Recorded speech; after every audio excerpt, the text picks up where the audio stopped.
Valentine's Day might evoke images of red hearts, chocolates, and sappy greeting cards.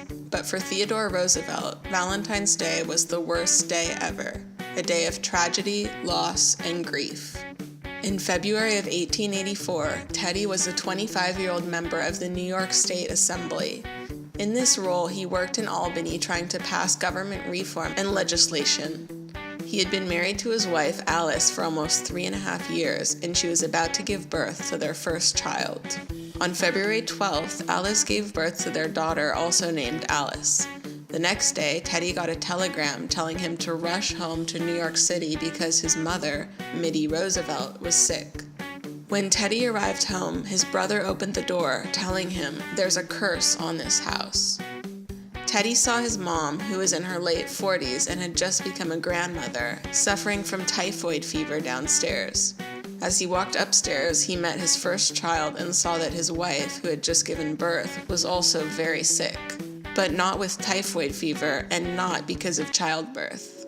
At 3 a.m. on February 14th, Teddy's mother died of typhoid fever. Just 11 hours later, at 2 p.m. that day, his wife Alice died of kidney disease, which doctors had not properly diagnosed because she had been pregnant. She was 22 years old. In his diary entry for February 14, 1884, Teddy scrawled a big X and wrote just one sentence: "The light has gone out of my life." After his mother and wife's deaths, Teddy left politics, left his newborn daughter with his sister, and headed west, where he worked as a rancher and sheriff. He arrived back in New York in 1886, where he re-entered politics, began taking care of his daughter, and married another woman. Later, he wrote about his first wife, Alice.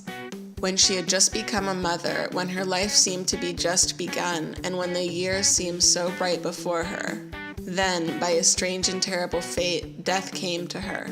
And when my heart's dearest died, the light went from my life forever. Teddy went on to have 5 more children with his second wife, and his first daughter, Alice, went on to have an interesting, scandalous life of her own.